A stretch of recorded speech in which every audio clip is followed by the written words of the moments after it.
ಈ ತಿಂಗಳ 12ನೇ ತಾರೀಕು ಮಂಗಳೂರು ಜೈಲಿನಲ್ಲಿರುವಂಥ 4 ಜನ ಆರೋಪಿತರು ಅದೇ ಜೈಲಿನಲ್ಲಿದ್ದ ಇನ್ನೊಬ್ಬ ಆರೋಪಿತರ ಮೇಲೆ ದಾಳಿ ಮಾಡಿ ಹಣ ವಸೂಲು ಮಾಡಿದ ಆರೋಪನೆಗೆ ಅವರ ಮೇಲೆ ಬರ್ಕೆ ಪೊಲೀಸ್ ಸ್ಟೇಷನಲ್ಲಿ ಎಕ್ಸ್ಟಾರ್ಷನ್ ಕೇಸ್ ಬುಕ್ ಆಗಿದೆ.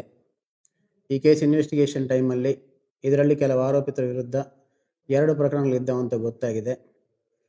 ಅದರಂತೆ ಕೇಕೋಕಾ ಆ್ಯಕ್ಟ್ ಅಟ್ರಾಕ್ಟ್ ಆಗುತ್ತಿರುವುದರಿಂದ ಇವರೆಲ್ಲರ ವಿರುದ್ಧ ಕೂಡ Karnataka control of organised crime act invoke ಮಾಡಲಾಗಿದೆ.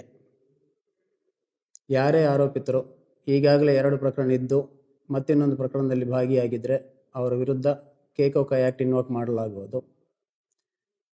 ಇದರಲ್ಲಿ ಇವರು ಆ್ಯಕ್ಚುಲಿ ಮಾಡಿದ್ದಂಥ ಅಫೆನ್ಸ್ಗೆ 3 ವರ್ಷ ಪನಿಷ್ಮೆಂಟ್ ಇದ್ದರೂ ಸಹ ಕೇಕೋಕಾ ಆ್ಯಕ್ಟಲ್ಲಿ ಕನಿಷ್ಠ 5 ವರ್ಷ ಪನಿಷ್ಮೆಂಟ್ ಇದೆ.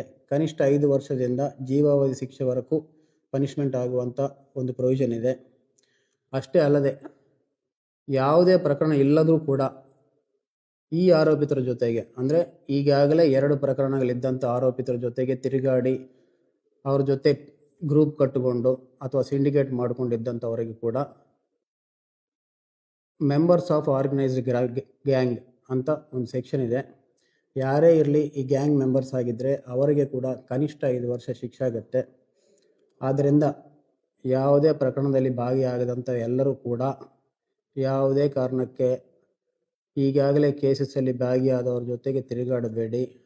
ತಿರುಗಾಡಿದರೆ ಅವರಂತೂ ಜೈಲಿಗೆ ಹೋಗೋದು ಗ್ಯಾರಂಟಿ, ಹೊರಗೆ ಬರೋದಿಲ್ಲ. ಅವರೊಟ್ಟಿಗೆ ನೀವು ಕೂಡ ಇಂಥ ಕಠಿಣವಾದಂಥ ಕಾನೂನಲ್ಲಿ ಸಿಕ್ಕಾಕ್ಕೊಂಡಿದ್ರೆ ಕಷ್ಟ. ಅದರಿಂದ ಎಲ್ಲರೂ ಜಾಗ್ರತೆಯಾಗಿರಬೇಕಂತ ಹೇಳಿ ತಿಳಿಸ್ತಾ ಇದ್ವಿ. Thank you.